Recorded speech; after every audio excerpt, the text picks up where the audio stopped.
Contexto de lo que vamos a estar leyendo.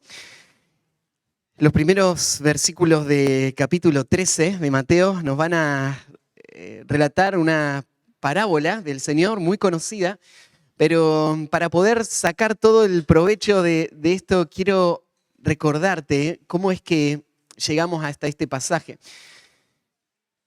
Si miramos la Biblia como un todo, podemos volver atrás hasta sus primeras páginas y notar de que hay un tema que está desarrollándose en todo el libro de Dios.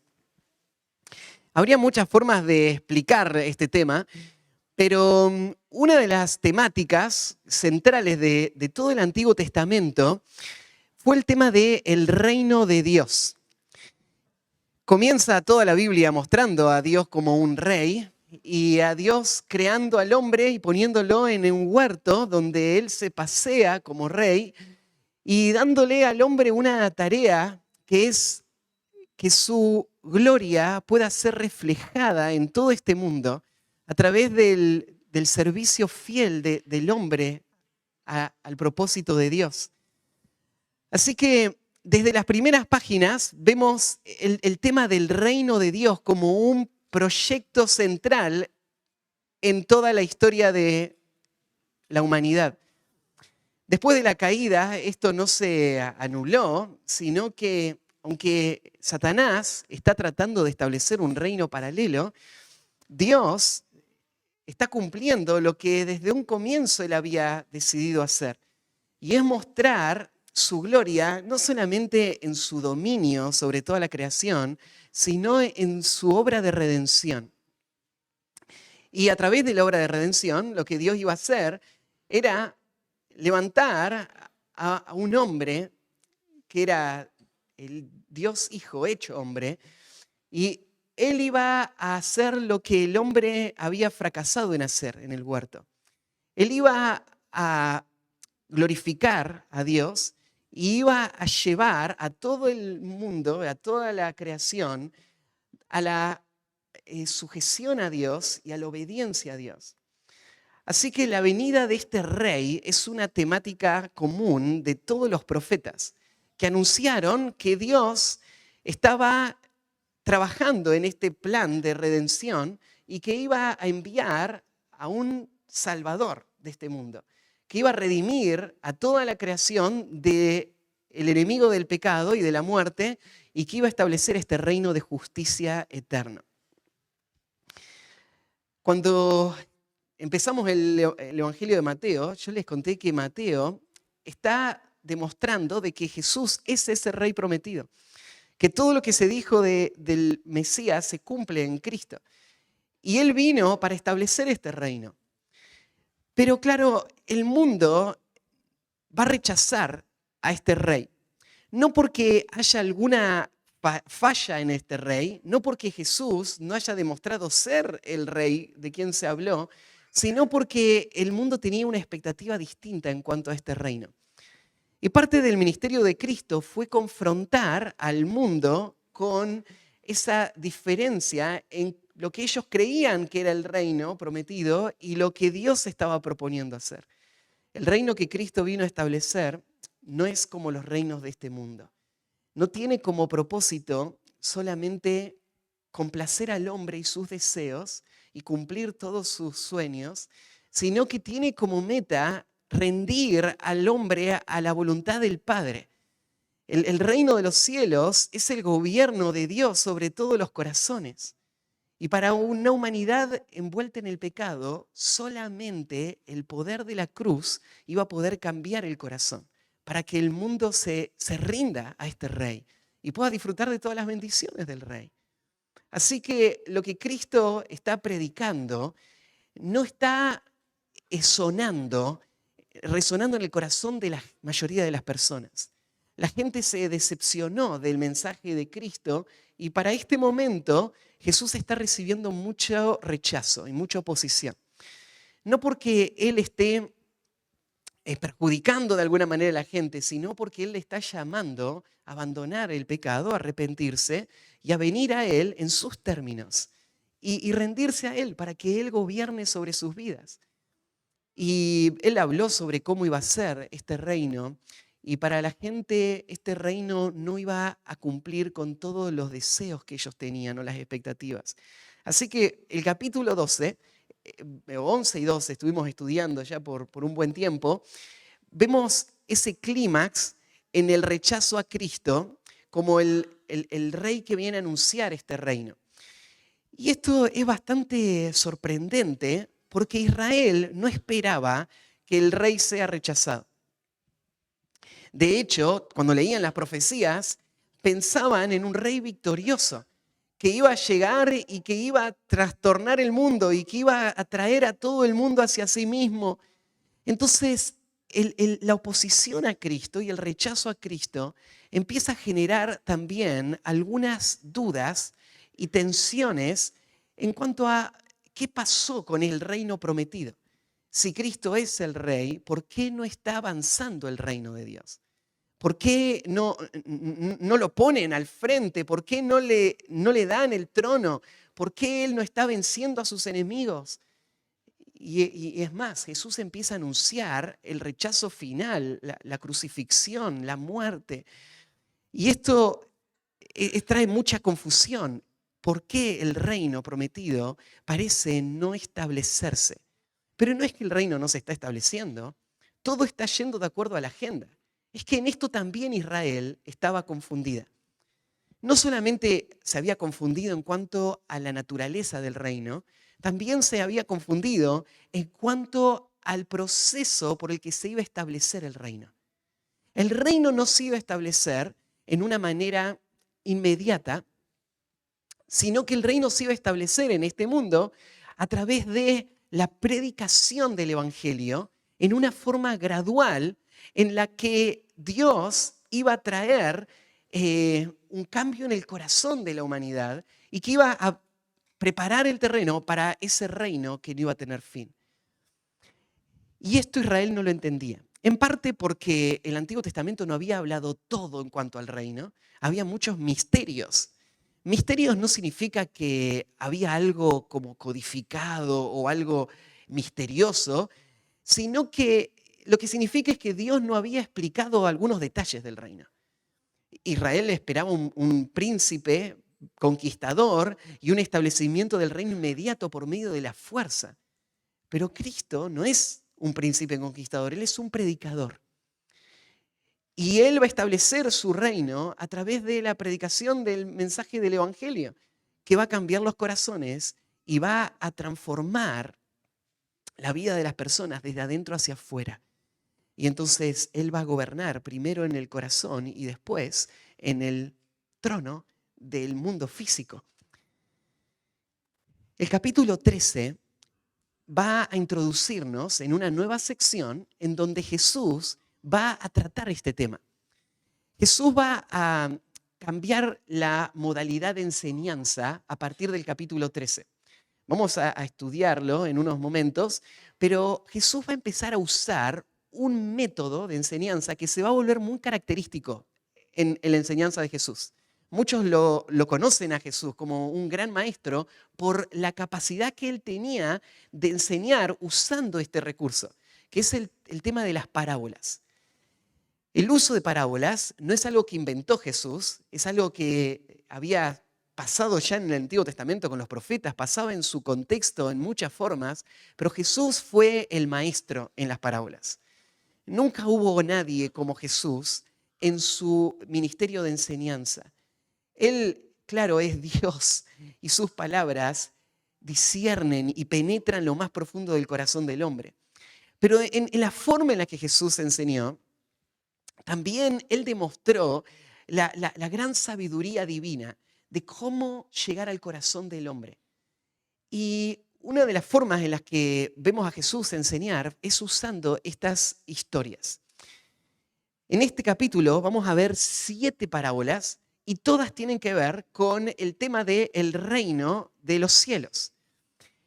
Y todas apuntan a este misterio del reino. Estas cosas que Israel no había entendido de cómo Dios planeaba establecer el reino. Y entre todas van a darnos un cuadro de este programa divino para el establecimiento del reino. Y el programa divino va a explicarnos cómo Dios está obrando aún en nuestro tiempo. Porque la obra de Cristo no fue un gran fracaso, sino que fue parte del plan por el que Dios va a cumplir lo que dijo desde el comienzo. Va a haber un rey, va a haber un reino de justicia eterno, pero va a llegar en una forma inesperada. Va a llegar de una forma gradual a través de la predicación. Y al final va a tener una expresión física que va a comenzar con la segunda venida del Señor, pero eso todavía no ha sido revelado hasta este punto. Eso lo vamos a ver más adelante todavía en este Evangelio. Así que el título del mensaje de hoy es Un reino que avanza en corazones receptivos. Un reino que avanza en corazones receptivos. El título es este porque hoy vamos a estudiar la primera de las parábolas. Tengo que señalarte algo. Hoy vamos a hacer algo que es poco común. Yo suelo predicar los versículos de forma consecutiva, ¿no? Voy predicando versículo por versículo, pero en este caso voy a saltearme un grupito de versículos que están justo a la mitad de este pasaje. Porque en este pasaje vamos a arrancar en el versículo 1 estudiando la parábola del sembrador, se llama acá. Ahora le voy a explicar un poquito más. Pero antes de explicar Jesús la parábola, para y hace una reflexión de por qué Él está usando parábolas para su enseñanza. Y esto es muy importante, entonces necesitamos dedicar toda una predicación a este tema de las parábolas.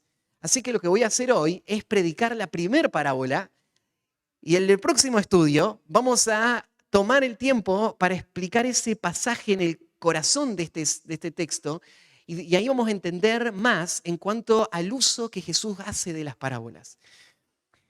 En esta primera parábola, el título que tal vez tenés en tu Biblia es la parábola del sembrador. Pero es un poco engañoso este título, porque esta parábola no tiene que ver con un sembrador.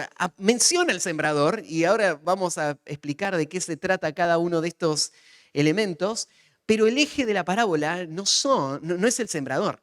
El eje de la parábola son 4 terrenos en donde la semilla se va a plantar y los diferentes resultados que se van a ver en estos terrenos. Y de estos 4 terrenos hay 3 terrenos que van a terminar siendo infructíferos y no va a haber ningún resultado favorable. Y uno de los terrenos en donde se va a dar lo que el sembrador esperaba, va a haber fruto. Y entonces, en esa tensión entre los terrenos que no producen fruto, que son la mayoría, y el que sí produce fruto, lo que va a hacer Jesús es explicar, responder una pregunta que tal vez había en la mente de muchos de los que estaban ahí presentes. Yo les decía, cuando Jesús empezó a confrontar el rechazo de los líderes, probablemente los discípulos empezaron a hacerse esta pregunta. ¿Qué pasó? Si Jesús es el rey, ¿no debería la nación abrazar al rey? ¿No debería el mundo venir al rey? ¿No deberían reconocer al rey? ¿No deberían honrar al rey? ¿Por qué eso no está pasando? Y Jesús va a explicar esto.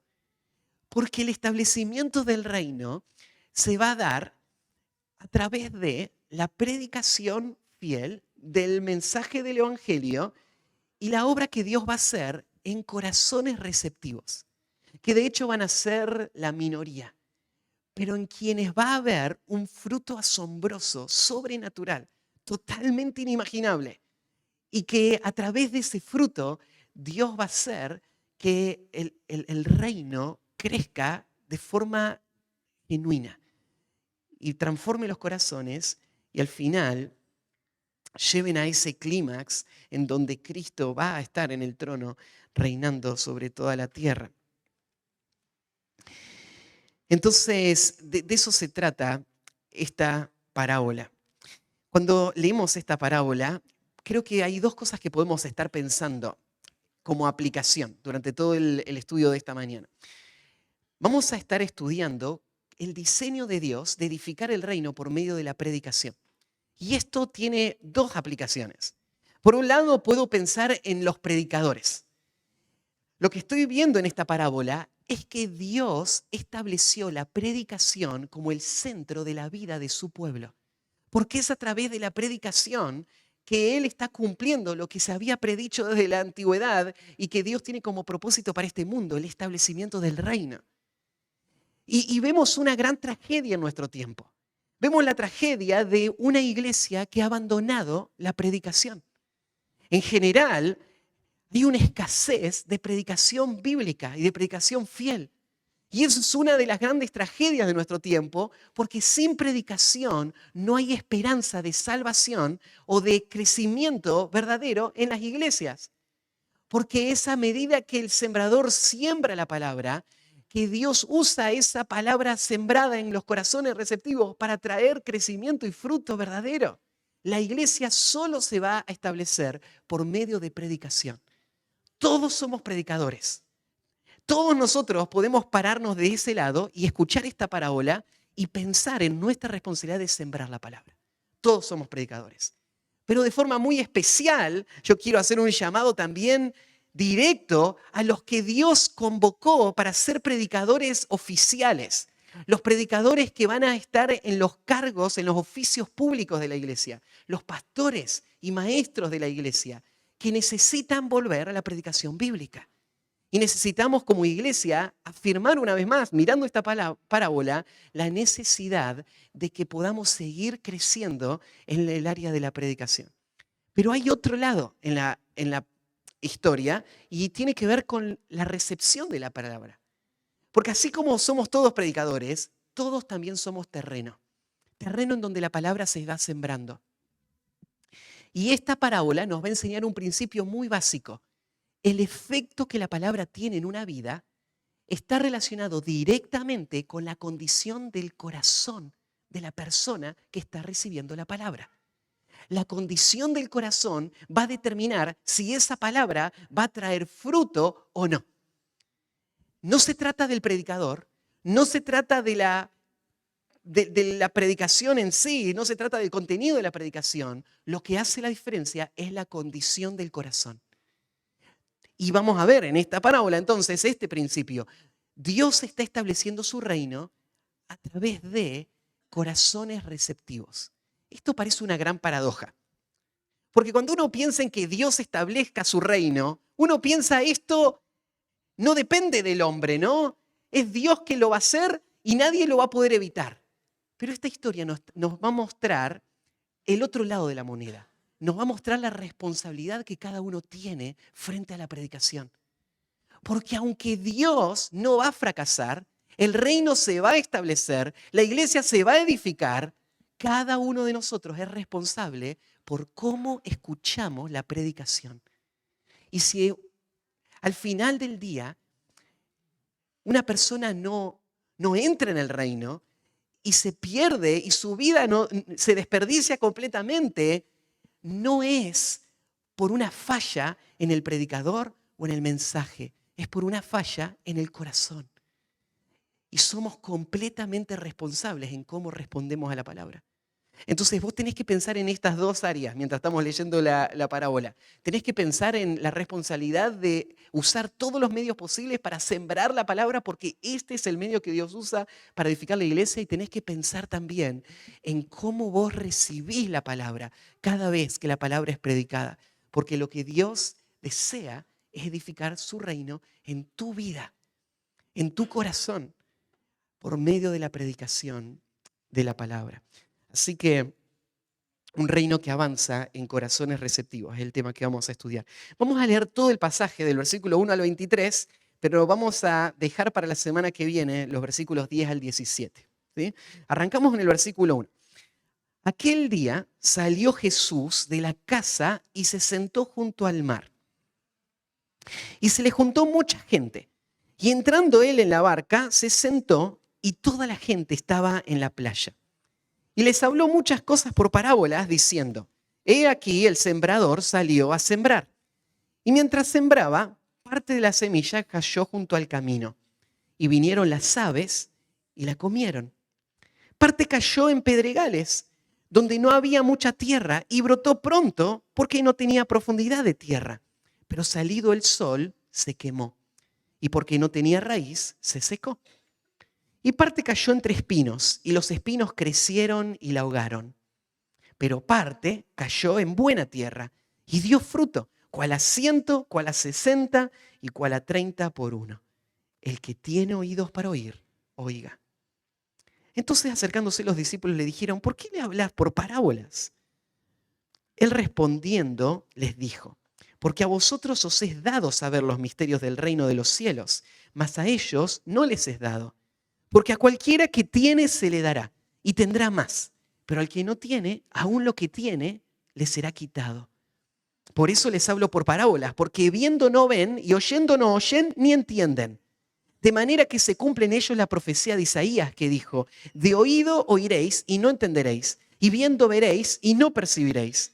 Porque el corazón de este pueblo se ha engrosado y con los oídos oyen pesadamente y han cerrado sus ojos para que no vean con los ojos y oigan con los oídos y con el corazón entiendan y se conviertan y yo los sane. Pero bienaventurados vuestros ojos, porque ven, y vuestros oídos, porque oyen. Porque de cierto os digo que muchos profetas y justos desearon ver lo que veis y no lo vieron, y oír lo que oís y no lo oyeron.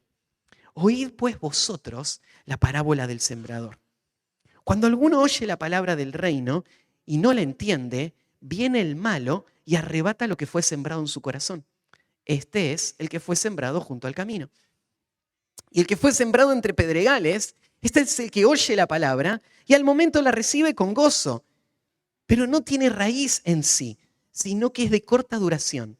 Pues al venir la aflicción o la persecución por causa de la palabra, luego tropieza. El que fue sembrado entre espinos, este es el que oye la palabra.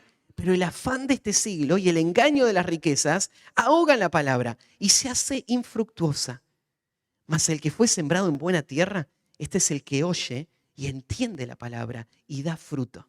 Y produce a 100, a 60 y a 30 por uno. Esta es una de las parábolas más famosas del Señor y es la primera en esta serie de 7 parábolas relacionadas con el reino de los cielos. Podemos dividir esta parábola en 3 partes. Yo voy a usar 2 en conjunto, así que hay dos puntos nomás en mi predicación. Pero la parábola comienza con una introducción en los versículos 1 y 2, y después del versículo 3 al 9, vos ves a Jesús contar la historia y de los versículos 18 al 23 explicarla. Interpretar las parábolas no es algo fácil. De hecho, si ustedes lo investigan, ustedes van a ver muchísimas diferencias en cómo hombres interpretan las parábolas. Y es así porque tiene sus desafíos. Tenemos una ventaja. La primera parábola es muy fácil de interpretar porque Jesús la interpretó por nosotros. Él nos dice exactamente lo que significa la parábola, así que no tenemos que especular, no tenemos que imaginar nada, solamente mirando lo que Jesús dijo entendemos exactamente de qué se trata. Pero más adelante vamos a estudiar un poquito más de cómo interpretar estas historias. Así que vamos a arrancar con el primer punto y un reino que avanza en corazones receptivos. El primer punto es por medio de la predicación fiel de los que son enviados. Por medio de la predicación fiel de los que son enviados. Este reino avanza en corazones receptivos a través de hombres que están predicando y sembrando la palabra. Los primeros versículos son una introducción, pero ya nos meten en este tema de entender más del reino de Dios. Porque podemos ver a Jesús y la forma en la que Él está edificando el reino. Y vemos en Jesús el ejemplo que después Él va a usar para esta historia. Así que arranca el versículo 1 con un contexto. Y dice, aquel día salió Jesús de la casa y se sentó junto al camino. Hay una conexión de esta historia con lo anterior, en esa expresión, aquel día. Este día fue un día muy ocupado, donde pasaron muchas cosas. Todas las últimas semanas estuvimos estudiando lo que pasó principalmente en un mismo día. ¿Se acuerdan? Este día Jesús había ido al pueblo y había aparecido un hombre endemoniado. Jesús sana a este hombre y eso genera una gran controversia, que termina haciendo que los líderes de Israel, de la sinagoga y los líderes religiosos, empiecen a blasfemar contra Jesús y contra el Espíritu Santo, diciendo que él era un representante de Satanás, obrando por obra de Satanás. Así que Jesús se puso a confrontar a esos líderes y a demostrar que lo que él estaba haciendo era una obra de Dios y a mostrar la rebeldía de estas personas. Después empezó a mostrarle a la gente que le rodeaba el peligro de rechazar el mensaje del Evangelio.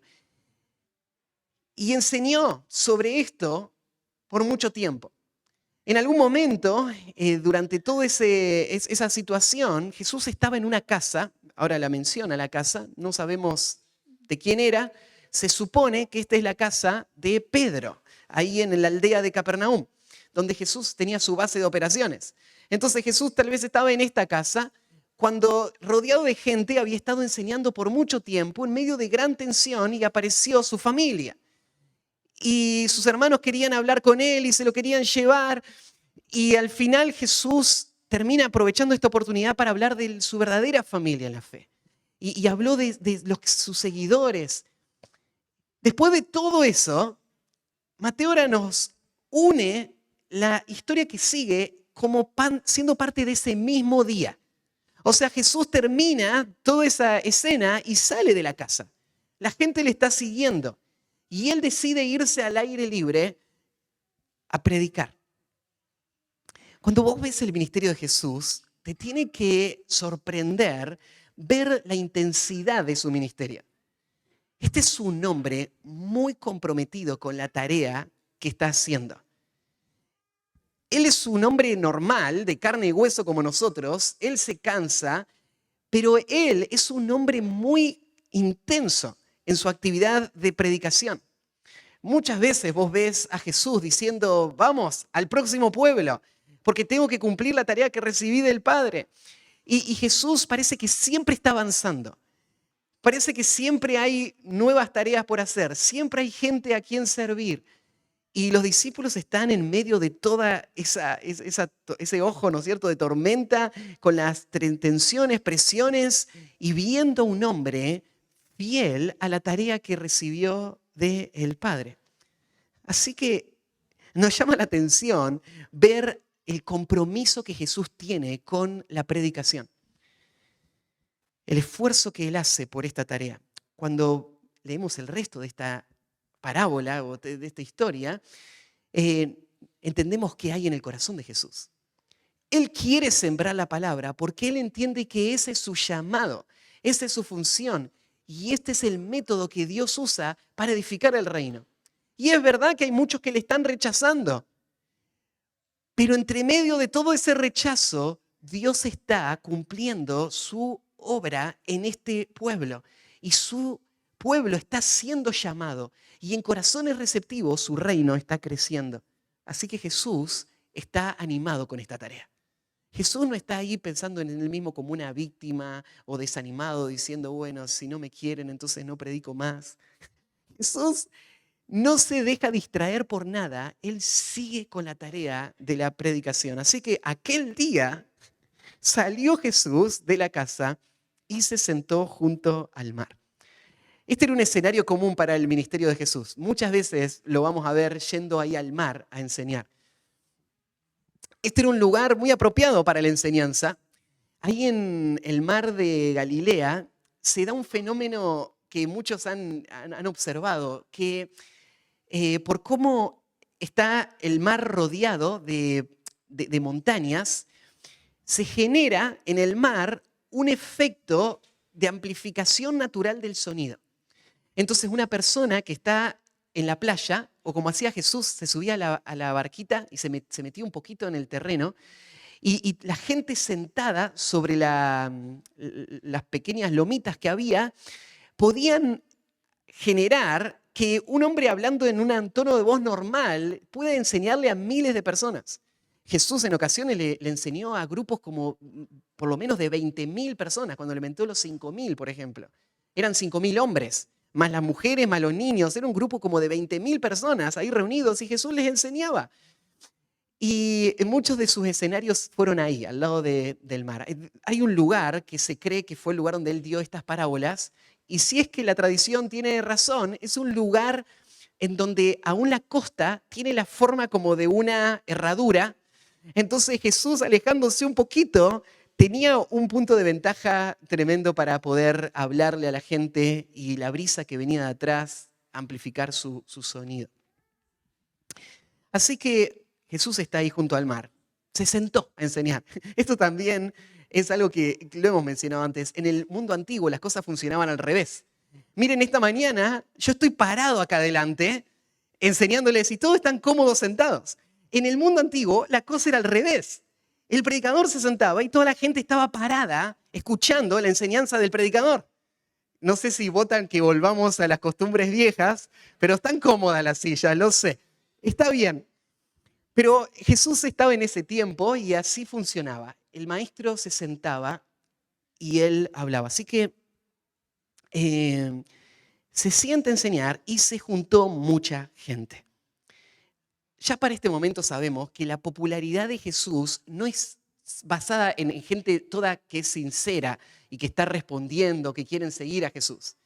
Hay un grupo mixto. Hay gente ahí que sí es sincera. Sus discípulos dejaron todo para seguir a Jesús, sin duda. Hay otros que son curiosos o interesados. Vienen porque Jesús los alimenta o porque Jesús los sana. O porque es la sensación del momento. Están intrigados por quién es Jesús. O están asombrados. Quieren estar ahí donde está la acción. Pero todavía no ha habido fe genuina. Y hay muchos que están planeando matarlo. Pero ahí está, toda esa gente alrededor. Y Jesús va a empezar a enseñar. Entonces el versículo 3 dice, y les habló muchas cosas por parábolas. Aquí es donde se introduce este nuevo sistema. Mateo ya nos contó de al menos 2 veces en donde Jesús había usado ya parábolas. No es que acá él las inventa. Las parábolas era un método de enseñanza común de ese tiempo. Pero acá hay algo muy llamativo. Del capítulo 13 en adelante, el uso de las parábolas crece exponencialmente. O sea, si del capítulo 1 al 12 hubieron solo 2, solo en este capítulo hay 7. Y de ahí en adelante Jesús va a usar esto de forma muy seguida. La semana que viene, la otra, vamos a estudiar un poco más del propósito de estas parábolas. Pero para no dejarlos con la intriga totalmente, les voy a explicar por qué Jesús empieza a hablar en parábolas. Es que en el capítulo 12 vimos cómo Jesús fue rechazado por Israel. Y Jesús condenó a los líderes y les dijo, ustedes ya no van a tener más chance, no hay más oportunidad para el arrepentimiento. Así que a partir de ahí, Él cambia su sistema de enseñanza. Y Él va a contar historias con 2 propósitos. La misma historia iba a tener 2 resultados distintos en los corazones de las personas. En las personas endurecidas que rechazaban a Cristo, la historia iba a ser algo absurdo, sin sentido y sin valor. Y entonces iba a pasarles por arriba sin producir ningún efecto, porque ellos no las iban a entender ni las iban a querer aceptar. En las personas que habían escuchado a Cristo y que habían creído en Cristo, las parábolas se volvieron un sistema muy simple y sencillo de poder ver verdades muy profundas. Y lo que la parábola es eso en esencia, ¿no? Es una historia de la vida cotidiana con elementos muy comunes y simples que todos entienden, pero que van acompañando a la persona a entender verdades mucho más profundas, espirituales, que no son de la vida cotidiana. La palabra parábola es una palabra compuesta griega que usa la preposición para, que es al lado de, y el verbo balo, que es el verbo tirar. Entonces, parabolé significa tirar al lado de, o lo que se tira al lado de. Y el cuadro es este. Jesús lo que hace es contar una historia que avanza de manera paralela a una realidad espiritual.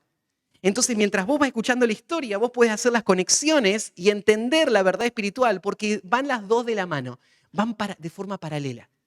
Entonces, ¿cómo se interpreta una parábola?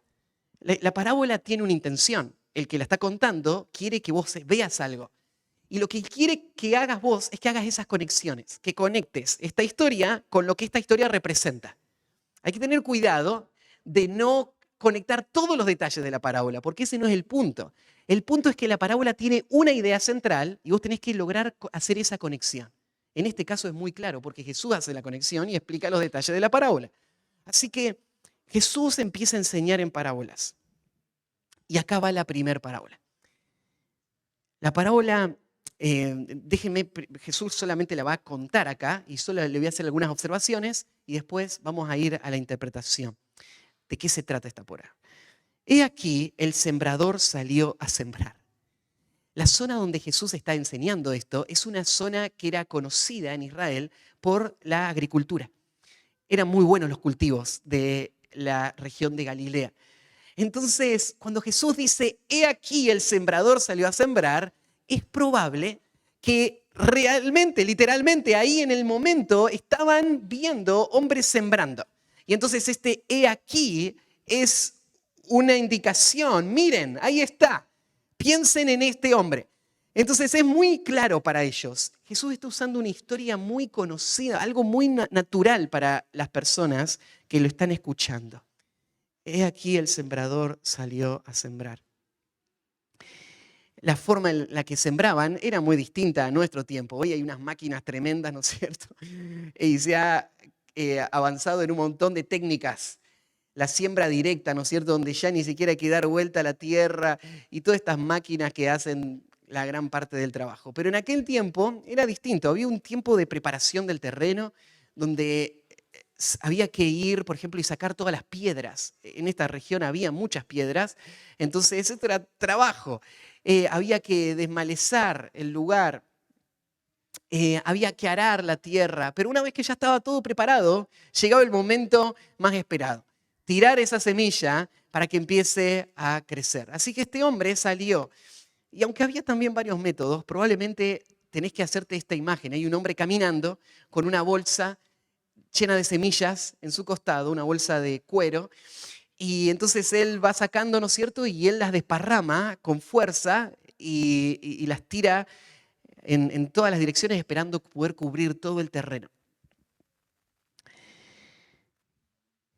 Y el versículo 4 ahora va a poner el foco en la idea central de esta parábola. Mientras sembraba, parte de la semilla cayó junto al camino y vinieron las aves y la comieron. En ese tiempo los caminos no estaban claramente delimitados, no es que estaban bien ordenados, sino que se iban formando con gente que caminaba y cruzaba por el medio de los sembrados. Entonces se iban formando caminos que estaban en medio de la tierra que se estaba usando. No es que estaba al borde del terreno de la persona, sino que cruzaba el camino por el medio de su campo. Entonces cuando él iba sembrando, semilla caía en el camino. Y el camino era una zona que era la misma tierra que estaba allá, pero que por caminar tanto arriba de esta tierra se había endurecido y se había formado una crosta de tierra dura como un cemento.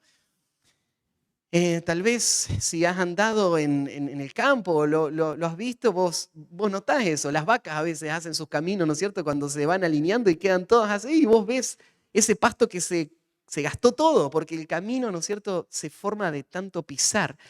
Así que años, décadas de caminar por acá hizo que este camino ahora tenga esta característica.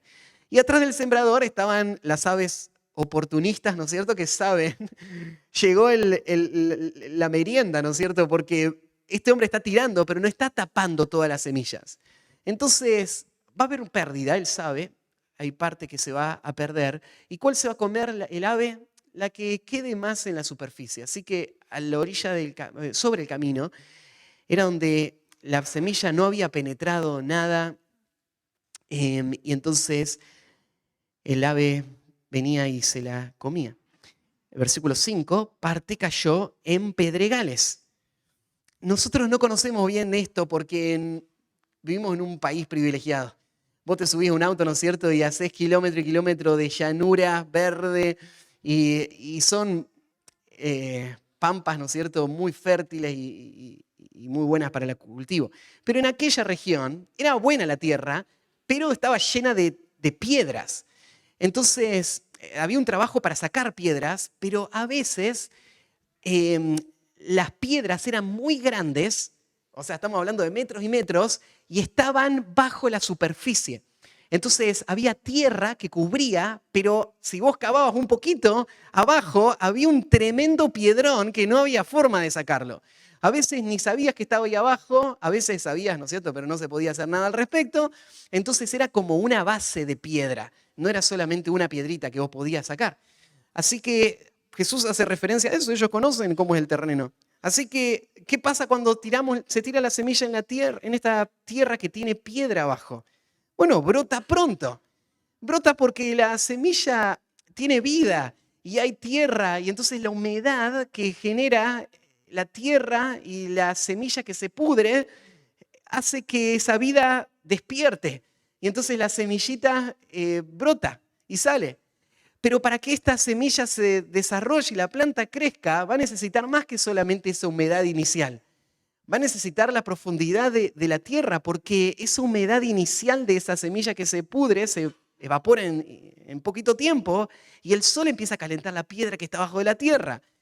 Y no hay para dónde ir, las raíces ya no pueden ir más abajo. Así que, ¿qué es lo que pasó? Como no tenía profundidad de tierra, el versículo 6, salió el sol y se quemó. Porque no tenía raíz, se secó. El sol no es un problema, el sol es necesario para la planta, ¿no? El problema es el terreno que no permite que la planta tenga la humedad necesaria y eche las raíces que necesita. Pero el mismo sol que hace que una planta crezca, en el otro caso, va a hacer que esta planta muera. Y entonces no haya, bueno, se seque. Tercero, el versículo 7, parte cayó entre espinos y los espinos crecieron y la ahogaron. Claro, el granjero se ocupó de tratar de limpiar lo más posible, pero la lucha contra los yuyos es una batalla muy difícil de sostener. Los yuyos crecen rápido, los yuyos avanzan más rápido que las plantitas. Entonces, el yuyo le ganó y el yuyo que creció alrededor de esta planta le está sacando la humedad que la plantita necesita, le está sacando los nutrientes y el sol que la planta necesita y termina ahogándola, sofocándola. Versículo 8, pero parte cayó en buena tierra y dio fruto, cuál a 100, cuál a 70 y cuál a 30 por uno. Para esto salió el sembrador. Él no es que no tenía nada que hacer y se fue a sembrar. Él quiere cosecha. Así que él no es que tiró intencionalmente la semilla en el camino, cayó ahí y bueno, se perdió parte de esa semilla. Otra se fue, ¿no es cierto?, entre los matorrales, otra en esta tierra que no tenía profundidad y mucho se perdió. Pero el gozo del sembrador está en la otra, en la tierra que es la buena tierra. Y en esta tierra hubo fruto, mucho fruto. Cuando dice acá 100 por uno, o 60 o 30 por uno, vos tenés que pensar en un fruto descomunal. Algo totalmente asombroso. Imagínate que vos tengas un negocio en donde en un par de meses tu plata crezca al doble. Vos invertiste 1.000 y un par de meses tenés 2.000. Bueno, fue un buen negocio. Imagínate que crece 10 veces más. Imagínate que vos invertiste 100.000 y después de 3 meses tenés 1.000.000. 10 veces más. Es tremendo. Imagínate que crece 100 veces más. O sea, eso no se escucha, no existen estos negocios. En el mundo de la agricultura tampoco, nunca se cosecha 100 veces más de lo que sembrás. Pero Jesús está hablando acá de una cosecha asombrosa para crear una impresión en ellos, ¿sí?, de lo que está pasando, algo tremendo y sobrenatural.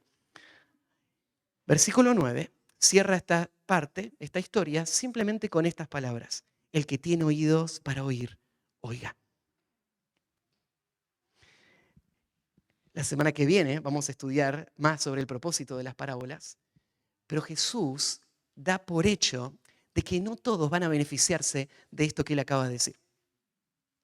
Que hay una condición necesaria, una condición del corazón, que Jesús lo relaciona con el oído, ¿no? La forma en la que está escuchando la persona. La diferencia que va a haber tiene que ver con cómo se escucha. Así que ahí termina la predicación de Jesús. Entonces, veíamos un reino que avanza en corazones receptivos y vemos a Cristo como un predicador fiel. Por eso puse por medio de la predicación fiel de los que son enviados. Ahora vamos a ver la interpretación que Jesús hace de la parábola y vamos a ver el segundo punto. Un reino que avanza en corazones receptivos en medio de distintas respuestas de los que escuchan la palabra. Un reino que avanza en corazones receptivos en medio de distintas respuestas de los que escuchan la palabra.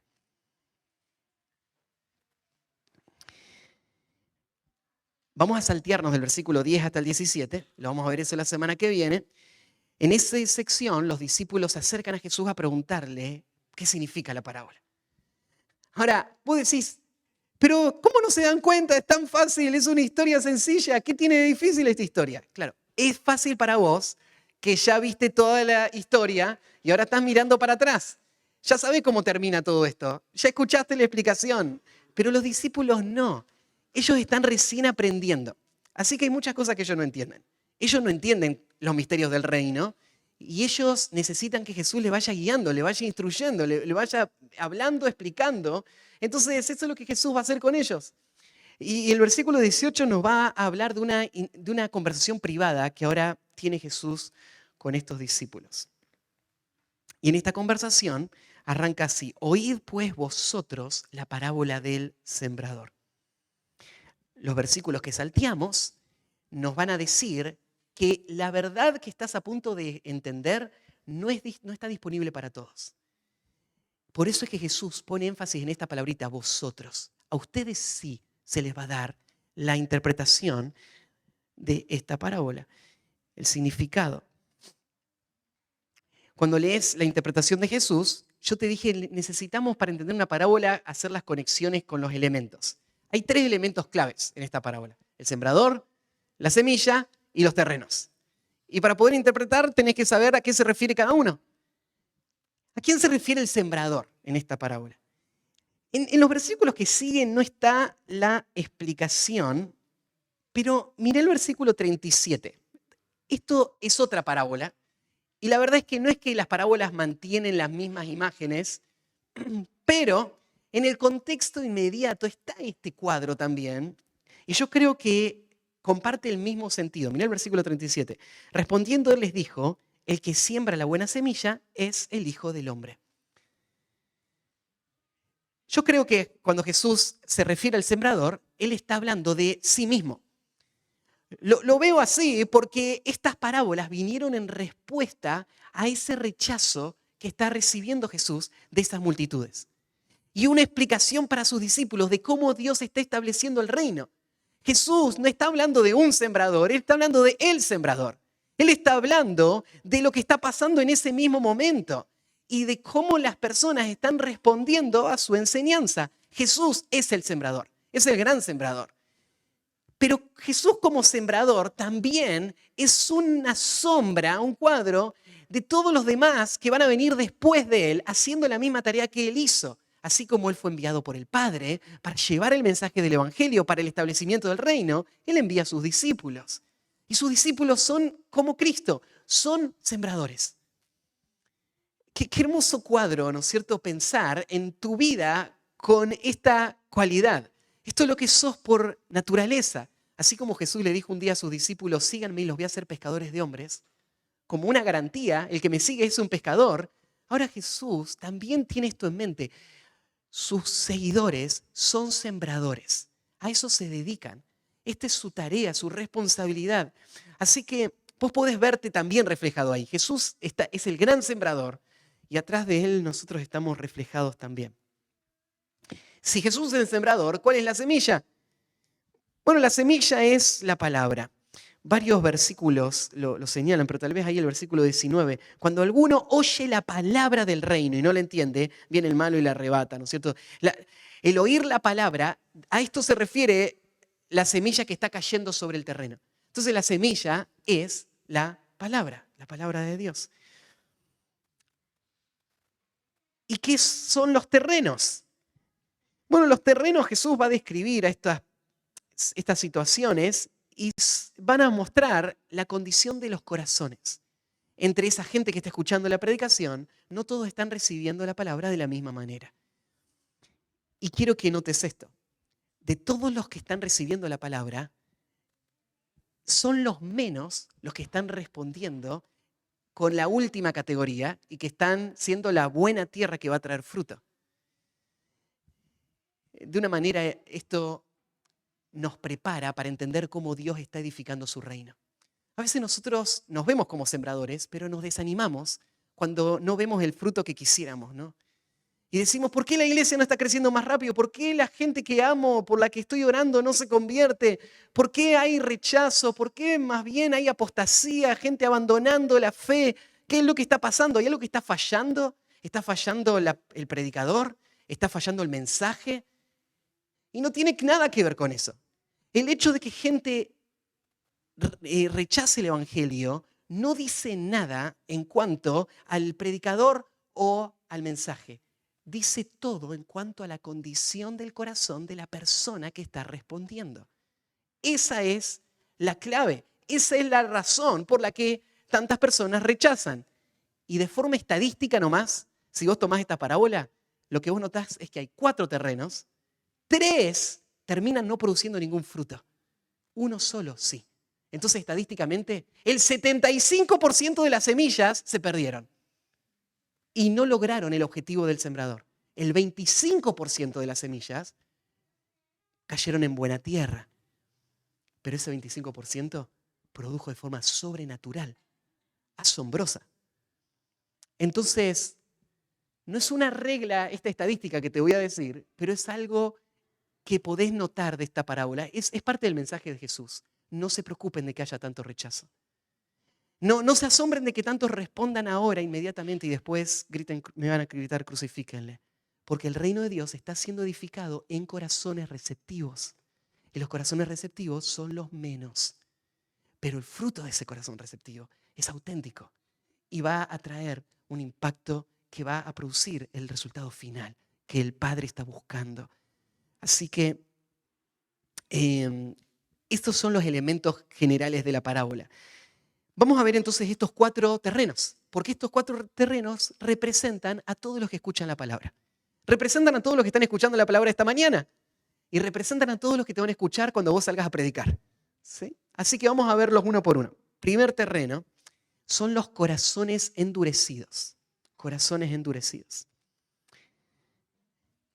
Ya lo leímos, pero ahora vamos a ver la explicación de Jesús.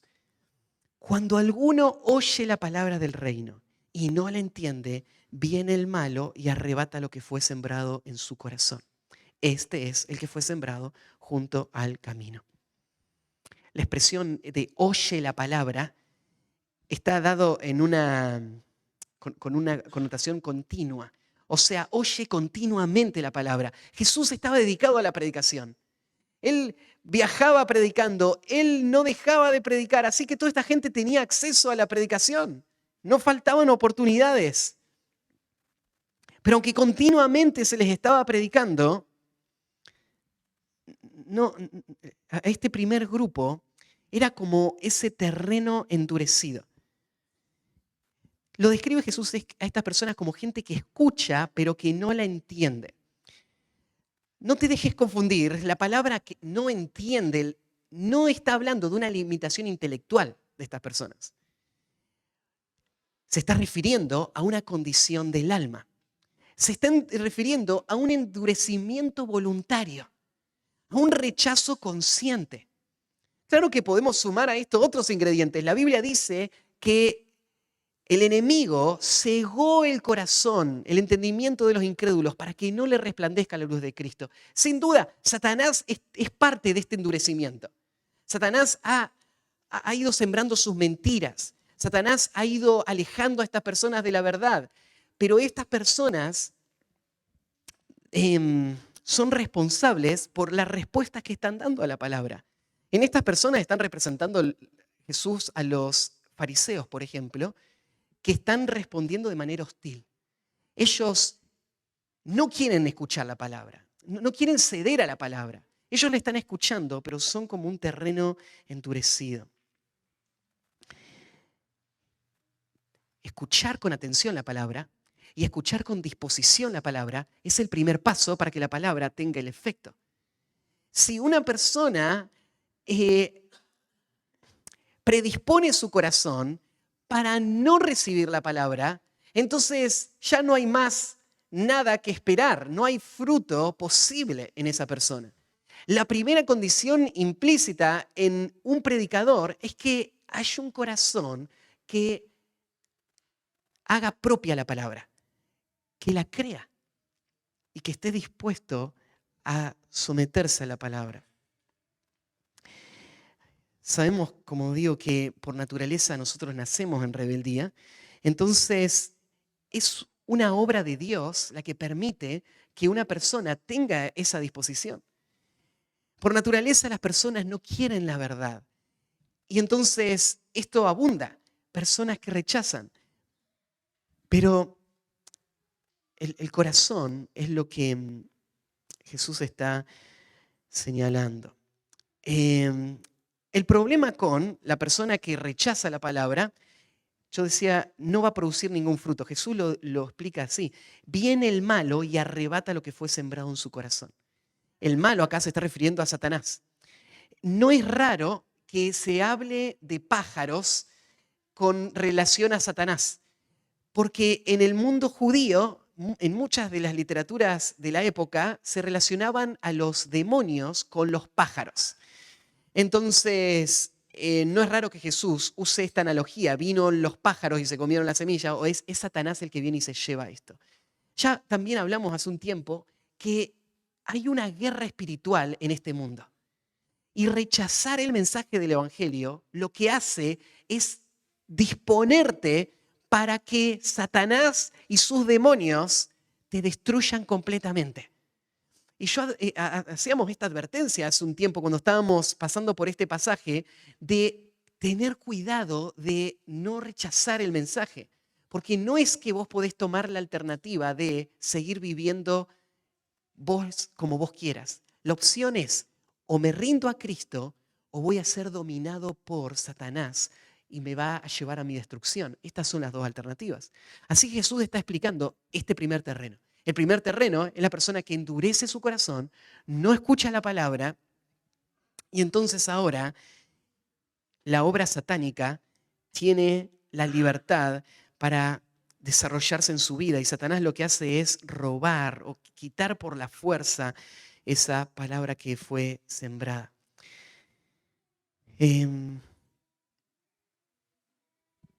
Así que pensábamos en esto, cuando vos predicás la palabra, no esperes que todos tengan una buena actitud hacia la predicación. No estás predicando con esa expectativa. Vos tenés que prepararte para este grupo, para el grupo de los que van a ser hostiles al Evangelio, de los que se van a burlar del Evangelio, de los que van a contradecir el Evangelio, de los que van a atacar al Evangelio. Este es el primer grupo. La pregunta tal vez que tenemos que hacernos también es, mientras vamos estudiando estos terrenos, ¿a qué grupo yo me identifico? ¿Con qué grupo me identifico de todos estos? Entonces la pregunta es, ¿cómo estás recibiendo vos la palabra? ¿Estás recibiendo la palabra con esta actitud hostil de cuestionamiento, rechazo? Bueno, Jesús dice cuál va a ser el final de ese corazón. El segundo corazón lo podríamos llamar los corazones impulsivos.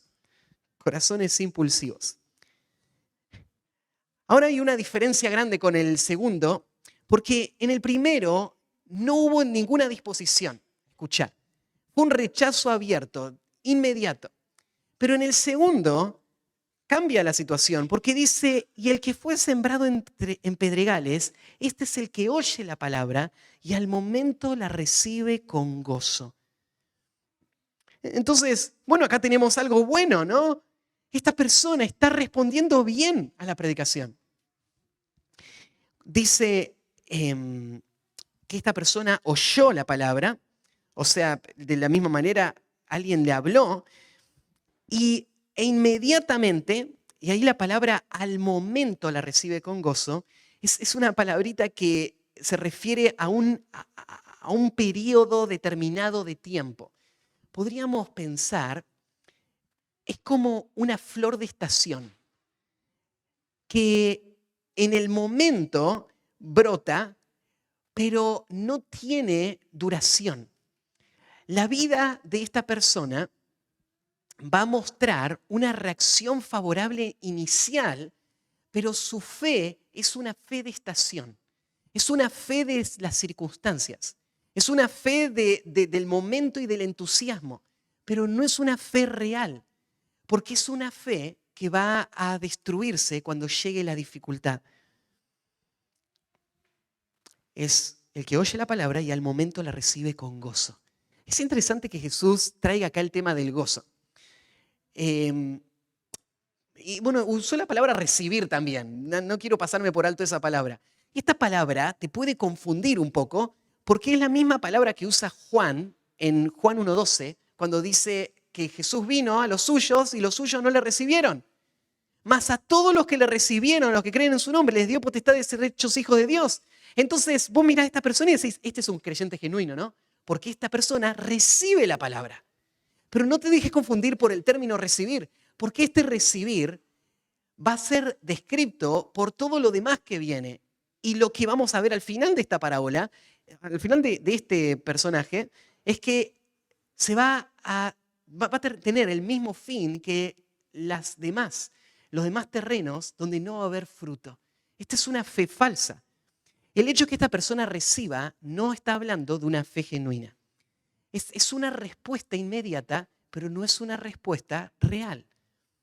Esta persona no sabe que no está respondiendo real. Y una de las cosas que le confunde es el gozo que esa persona siente. Esto de las emociones, justo hoy en la escuela dominical hablamos un poquito de las emociones. Las emociones pueden ser algo muy, muy valioso para el corazón de un creyente genuino, que es enriquecido con emociones preciosas que Dios le da y muy importantes. Hay momentos para llorar, hay momentos para alegrarse. Y estas emociones tienen que estar en la vida cristiana. Pero hay un peligro al igualar emoción con vida espiritual auténtica. Porque esto no es así. Hoy hablamos, ¿no es cierto?, de la trampa del movimiento carismático que iguala esto, ¿no? Y entonces ve cómo esta persona sintió cierta cosa, debe ser que el Espíritu Santo está obrando en esta persona. Pero terminó el momento de emoción y volvimos a la vida real y no hay ninguna victoria sobre el pecado. No hay ningún celo por Dios, ninguna vida de santidad. Es solamente la búsqueda de la emoción como un fin en sí mismo, como un ídolo. Acá tenés a un incrédulo, a una persona que no va a ser salva, pero que recibe la palabra con gozo. Sería una persona así. En el momento, yo estoy predicando o vos estás en la calle hablándole a esta persona y esta persona dice, ¿cómo nunca lo vi antes? Claro, yo necesito a Cristo, Él puede cambiar mi familia, ¿qué tengo que hacer? Yo recuerdo un día que por primera vez me pasó algo que nunca lo había vivido de esta forma tan dramática. Le estaba predicando a una mujer y en el medio de la predicación la mujer se tiró al piso, empezó a llorar y empezó a clamar, Señor, por favor, sálvame, líbrame de mis pecados, no me quiero ir al infierno. Era una mujer que estaba muriendo de cáncer y alguien me pidió si podía ir a predicarle. Y yo vi una expresión que no es muy común. Una persona, yo he visto gente nacer de nuevo muchas veces, pero esto fue algo asombroso, cargado de emociones. Pero eso, ¿cómo relacionamos eso con la realidad espiritual? Bueno, solamente puedo saber la realidad espiritual viendo lo que va a venir después de ese momento. La emoción en sí misma no es una garantía de verdadera conversión. Esta persona recibió con gozo. Y vos tenés muchísimas de estas historias. ¿Cuánta gente en una campaña evangelística que hizo profesión de fe levantó la mano, pasó adelante, hizo la oración en la puerta cuando golpeamos la puerta. Y después vos ves y su vida siguió igual, no hubo ningún deseo o avanzó por un tiempo y volvió atrás. De ese es el que está hablando Jesús. Es el cristianismo, es esta fe del impulso del momento. Pero Jesús explica más cuando dice, no solo reciben con gozo, versículo 21, pero no teniendo raíz en sí, sino que es de corta duración, no tiene raíz en sí, perdón, sino que es de corta duración, pues al venir la aflicción o la persecución por causa de la palabra, luego tropieza. Inicialmente no se nota ningún problema con este terreno. Este sería el terreno donde vos ves tierra fértil arriba, pero abajo está esa capa de piedra por debajo de la superficie. Vos no te das cuenta de que no hay profundidad, pero eso se va a revelar cuando salga el sol, cuando la persona empiece a enfrentar la dificultad de la cual habló Jesús. Jesús ya había hablado muchas veces de la dificultad. En el capítulo 5, cuando arrancamos con las bienaventuranzas, Jesús dijo, bienaventurados los que padecen persecución por causa de la justicia, porque de ellos es el reino de los cielos. Bienaventurados sois cuando por mi causa os vituperen y os persigan y digan toda clase de mal contra vosotros mintiendo. Gozaos y alegraos, porque vuestro galardón es grande en los cielos, porque así persiguieron los profetas que fueron antes de vosotros. En el capítulo 10, versículo 21-22, versículo 34, varias veces Jesús ya había hablado de que esto es lo que va a esperar un creyente. Cuando la persona recibe el evangelio con gozo, uno no siempre puede ver, nunca ve, las verdaderas motivaciones del corazón. Las motivaciones del corazón se van a revelar con el tiempo. Porque, ¿qué es lo que está moviendo ese gozo? Claramente, la idolatría también puede mover el gozo. Y entonces esta persona que se postra, ¿no es cierto? Y dice, Señor, quiero que me perdones todos mis pecados, y está en el piso clamando al Señor, de repente la enfermedad del cáncer no se va. Y esta persona se decepciona y al final no sirvió de nada arrepentirme, ¿no? Así que rechaza a Cristo, al mismo Cristo al cual había clamado antes, pero siempre estuvo en su corazón la piedra detrás de la emoción. La emoción es lo que yo vi superficialmente, el gozo, pero el corazón de piedra seguía estando ahí. El corazón que no se había rendido a Cristo, un corazón que estaba cargado de malas motivaciones. Y eso lo va a traer a la luz la dificultad. No es que una persona que responde emocionalmente necesariamente es una fe fingida y va a terminar mal. No es así. Pero sí hay un patrón que es observable y muchos han observado que muchas veces lo que comienza con una explosión de emoción no dura con el tiempo. Y las cosas que parecen menos llamativas son las que terminan mostrando estabilidad y trascendencia. Un autor, McLaren, lo escribió de esta manera. Las hierbas que brotan rápidamente son hierbas que mueren pronto. Un estanque poco profundo forma olas bajo una brisa que no las levantaría en el mar Atlántico. Pero en pocos minutos vuelve a estar en calma. La emoción que se despierta fácilmente es transitoria. La maleza se prende fuego fácilmente y se quema rápidamente. El carbón tarda más en encenderse y es más difícil de apagar. Uno lo mira y ve que la naturaleza parece reflejar este patrón también. Las cosas que pasan rápido no duran mucho. Y la vida cristiana es una vida de largo plazo. No se trata de las emociones pasajeras del momento, sino de la perseverancia. Esa es la clave de los que van a entrar en el reino. Esto es lo que este pasaje va a demostrar. Porque va a hablar ahora de que va a llegar lo inevitable. Mateo nos explica de dos cosas que van a venir. Va a venir la aflicción y la persecución. O la persecución. No van a venir a todos los cristianos de la misma manera, en el mismo momento, pero es inevitable. Hay muchos pasajes en donde se nos advierte que en el mundo va a haber aflicción. La palabra aflicción tiene un significado muy amplio.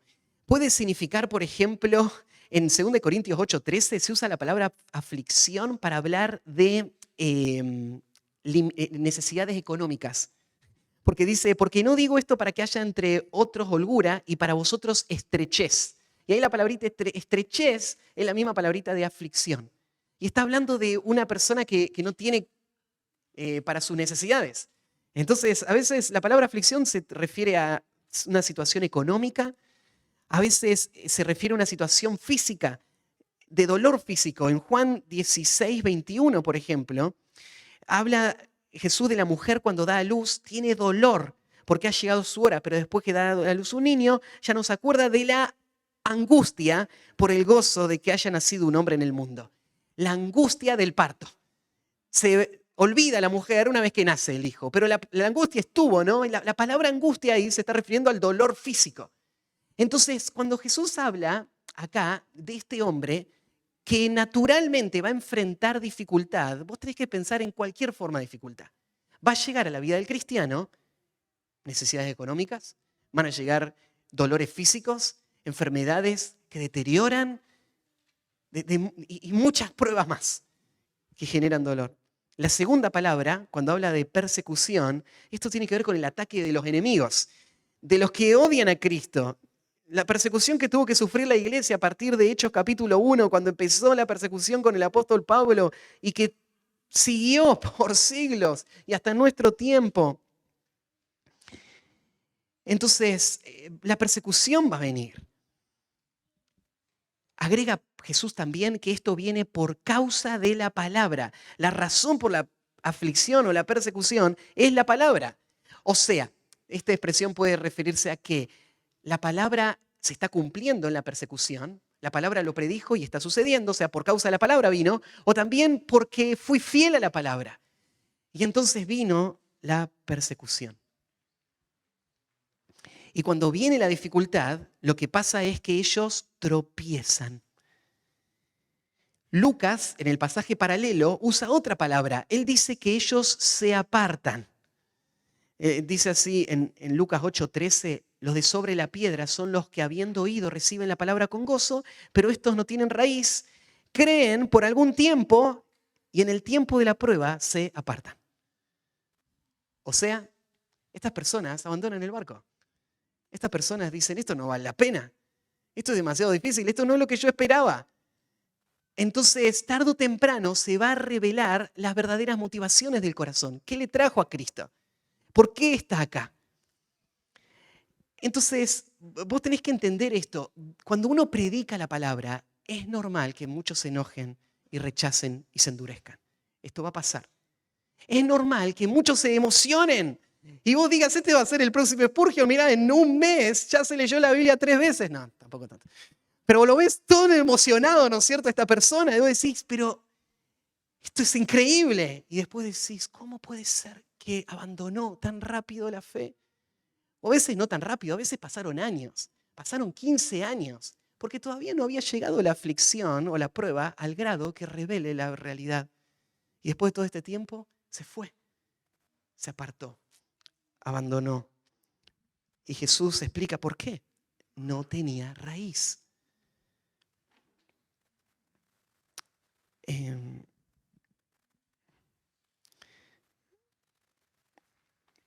Tercer corazón son los corazones distraídos. Vimos los corazones endurecidos, los corazones impulsivos y ahora los corazones distraídos. El versículo 22. El que fue sembrado entre espinos, este es el que oye la palabra, pero el afán de este siglo y el engaño de las riquezas ahogan la palabra y se hace infructuosa. Y al igual que la otra persona, él no muestra rechazo, él no se opone, él no se endurece, él dice, sí, quiero la palabra. Pero hay otras cosas, además de la palabra, en su vida. Otras cosas que se van a volver distracciones fatales. Distracciones que van a terminar quitando todo el fruto que podría haber producido la palabra.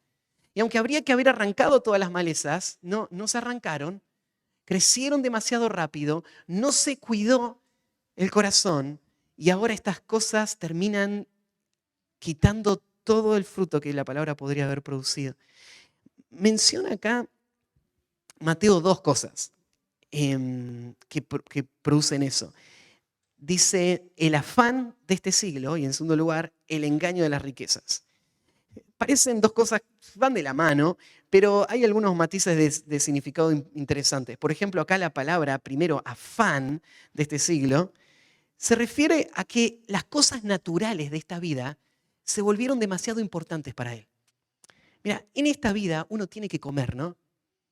Uno tiene que tener un lugar donde dormir, uno necesita ir a cortarse el pelo, necesita hacer tareas diarias todo el tiempo. Son las cosas de este mundo. Pero hay veces donde esas cosas triviales que no trascienden a la vida eterna se vuelven el centro de atención y cargan el corazón y se vuelven en el objetivo de la vida, se vuelven en un ídolo, en mi Dios. Y entonces se vuelven tan importantes que la palabra queda relegada a un segundo plano.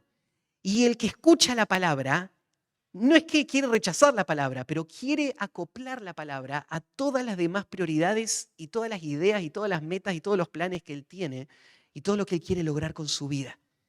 Y la palabra no crece en ese contexto.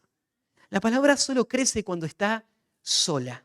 Eso no quiere decir que el que ama la palabra no va a ir a trabajar. No quiere decir que los jóvenes que aman la palabra no tienen que estudiar carreras y tienen que dedicarse, ¿no es cierto?, a hacer su devocional todos los días.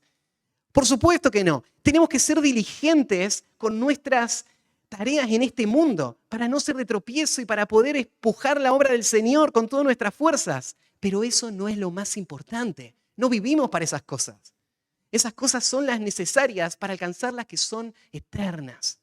Entonces, esta persona está enredada en los afanes de este mundo. Y lo segundo, el engaño de las riquezas. Y habla de las riquezas no como algo malo, pero como algo engañoso. Las riquezas no son pecado. Son herramientas muy útiles para lograr propósitos eternos. Jesús dijo que ganemos amigos por medio de las riquezas injustas. Un creyente sabio es un creyente que trata de ganar todo el dinero que puede y trata de invertirlo en lo eterno con todas sus fuerzas porque quiere tener fruto que permanezca.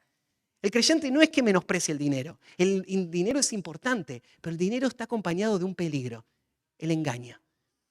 El engaño de la seducción, de que te desenfoca de lo que es real y de lo que es permanente y te genera sentimientos muy poderosos en cosas que son pasajeras, insignificantes.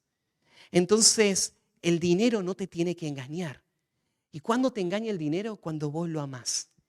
El dinero es un muy buen esclavo, pero es un terrible amo. Si vos dominás el dinero es una herramienta muy útil para hacer la obra del Señor, para cumplir sus propósitos en el mundo. Pero si vos le das el control de tu vida al dinero, el dinero te va a guiar muy mal. Si vos haces de la meta de tu vida alcanzar dinero y las cosas que el dinero puede lograr, eso va a terminar destruyendo todo. Entonces, la persona que ama el dinero, la persona que se enredó en el engaño de las riquezas, ahora sufre esta consecuencia. Está ahogada la palabra. Entonces es infructuosa. Marcos agrega un tercer enemigo en su descripción. Marcos capítulo 4, versículo 19 dice, pero los afanes de este siglo y el engaño de las riquezas y las codicias de otras cosas entran y ahogan la palabra y se hace infructuosa. Y agrega, ¿no es cierto?, acá la codicia. Disfrutar de lo que el Señor te da es algo que le lleva gloria a Él.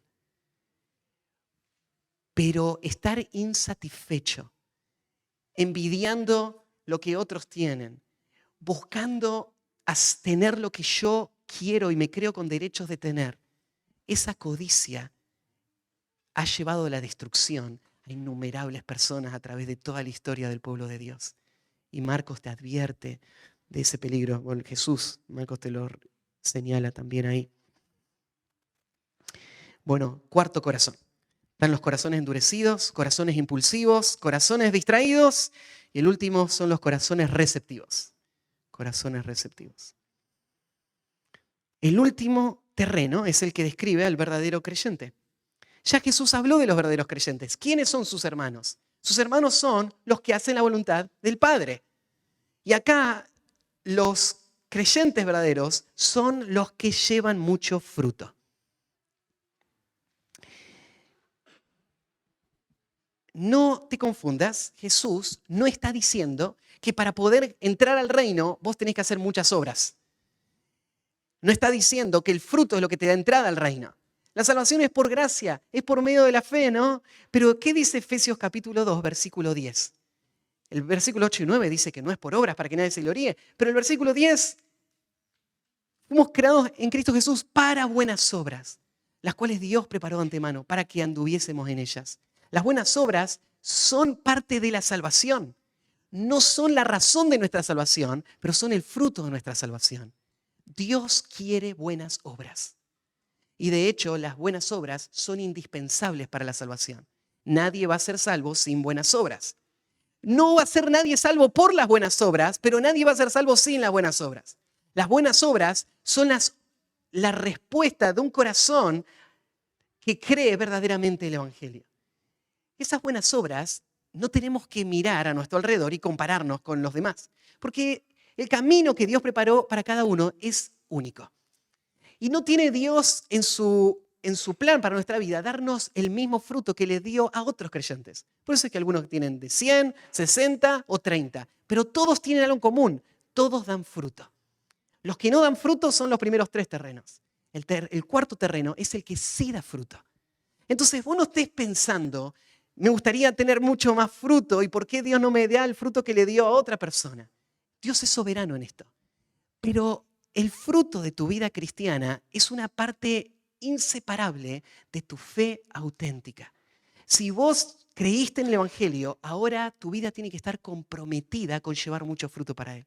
O sea, no hay creyentes indiferentes y pasivos. Hay creyentes comprometidos que responden con fruto. El fruto, ¿no es cierto?, es la actividad espiritual del creyente que hace las obras que Dios preparó para él. Fruto no son las cosas que el creyente piensa, son las cosas que el creyente hace. Son las actividades del creyente. Son esas actividades que son hechas en fe y obediencia, pero son esas actividades que van a promover el avance del reino de Dios. Son esas actividades que van a servir a nuestros hermanos, que van a edificar la iglesia. La vida del creyente está llamada a dar fruto, mucho fruto. En esto es glorificado vuestro Padre, dijo Jesús, en que llevéis mucho fruto. Jesús distingue también este cuarto terreno con una preposición cuando dice que el que fue sembrado en buena tierra, este es el que oye y entiende la palabra. Acá la preposición en es la idea de que esta semilla no está sobre la tierra, está dentro de la tierra. Está haciendo referencia a cómo fue recibida la palabra, que es la diferencia de lo anterior. Jesús lo describe como uno que oye y entiende. Entiende acá de nuevo, no tiene que ver solamente con algo intelectual, sino con algo que involucra a toda la persona. Involucra lo intelectual, esta persona ve, entiende lo que significa, porque el Señor está abriendo sus ojos a verlo, pero también se rinde a la palabra, la asimila a la palabra, la hace propia a la palabra. Él la entiende, Él la abraza, Él la cree, Él la va a vivir.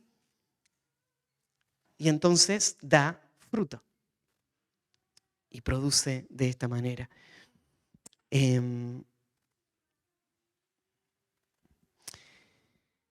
Ahí en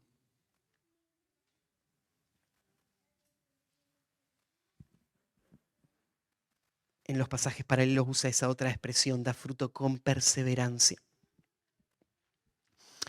En Lucas capítulo 8, versículo 5 dice, mas el que cayó en buena tierra, estos son los que con corazón bueno y recto retienen la palabra oída y dan fruto con perseverancia. La palabrita ahí perseverancia, no le tenés que tener miedo. Es una palabra bíblica. Sí, ha sido distorsionada por algunos para hacerla decir cosas que no está teniendo la intención el autor bíblico, pero Jesús habló de la perseverancia como la marca de la fe genuina. Y claro, es que esta tierra no tiene nada de lo que obstaculizó el crecimiento en las otras tierras. ¿Te acordás en el primer terreno? La tierra había sido caminada tanto que se había endurecido. Esta tierra no está endurecida. La segunda tierra tenía esa piedra abajo, ¿no es cierto? Donde no podían penetrar las raíces. Esta tierra no tiene esa piedra gigante abajo. La tercera tierra tenía los yuyos que crecían y la ahogaban. Esta tierra no tiene el yuyo que crece y la ahoga. Entonces esta planta va a crecer. La humedad está ahí, el sol está calentando y la planta avanza. Y entonces esta planta persevera. A diferencia de la anterior que fue ahogada o que fue quemada, esta no, esta va a llevar fruto. Ahí en Mateo 10:22 dice, y seréis aborrecidos de todos por causa de mi nombre, mas el que persevere hasta el fin, éste será salvo. En Romanos 2:7 dice, vida eterna a los que perseverando en bien hacer buscan gloria y honra e inmortalidad. Mira, vos no tenés que ganar tu salvación ni mantener la salvación. Pero el fruto de la fe genuina va a mantenerse hasta el final de tu vida.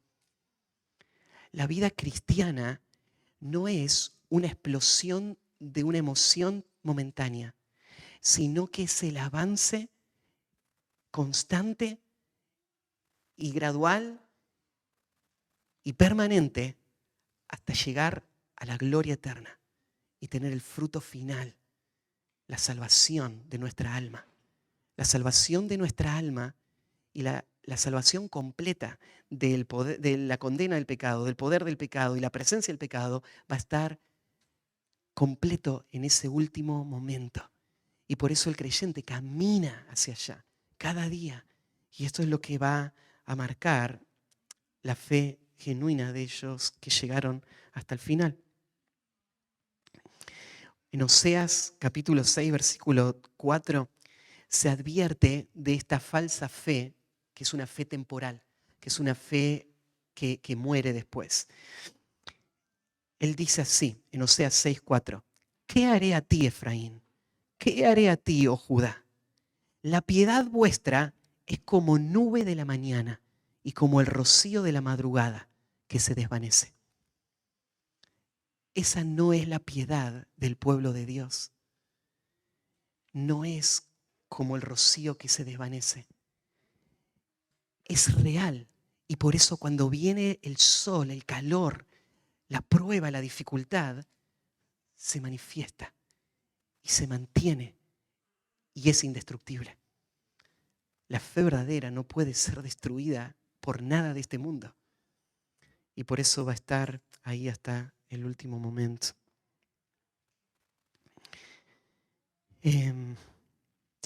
Bueno, podemos terminar con algunas implicaciones. Lo primero, podemos pensar cuál es el terreno que describe la condición de tu corazón, mejor.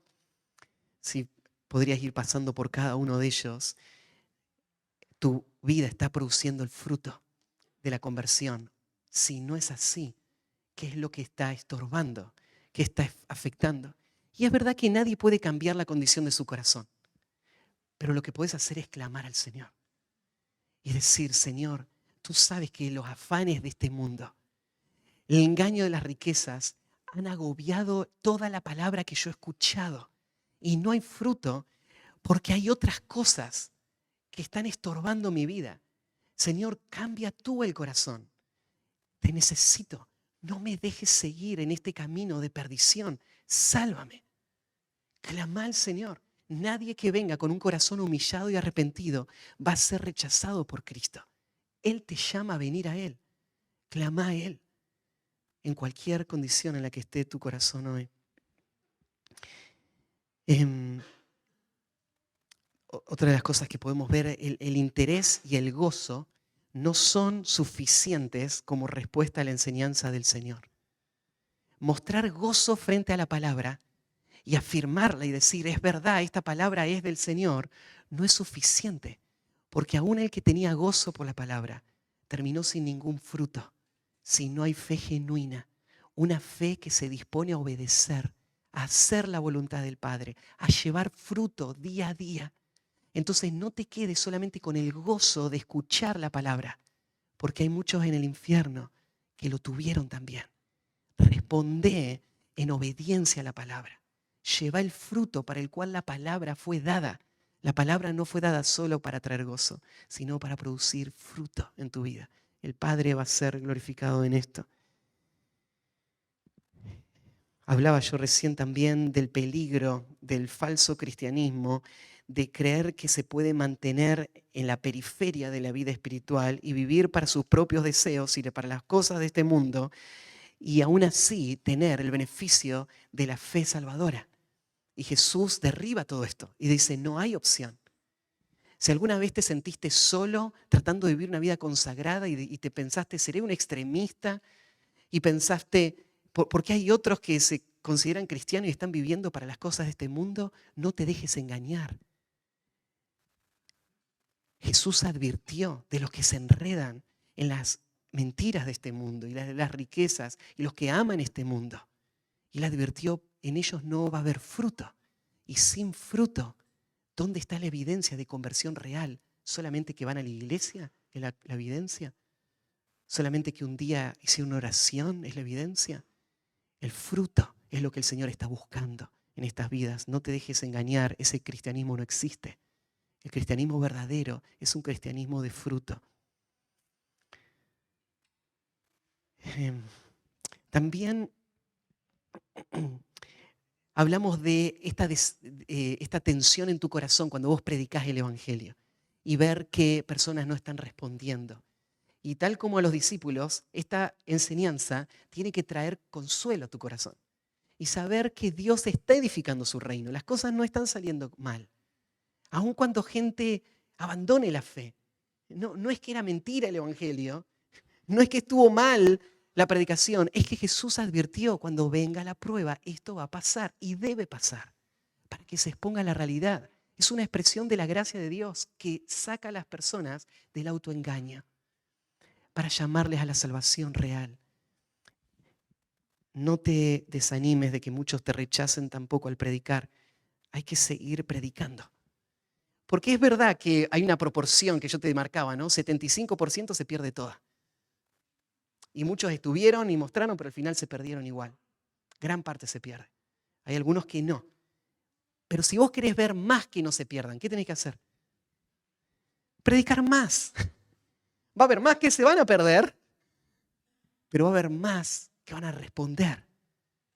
No hay que dejar de predicar. Tal como lo vimos en Cristo.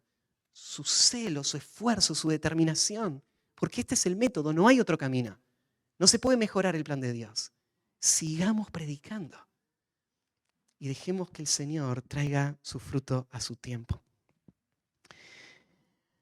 Bueno, ahí en Marcos capítulo 4, cuando cierra Jesús esta historia, sus discípulos se acercan y le preguntan qué significa. Y Jesús le hace esta pregunta: ¿no sabéis esta parábola? ¿Cómo pues entenderéis todas las parábolas? O sea, si no entienden esta, olvídense, todas las demás.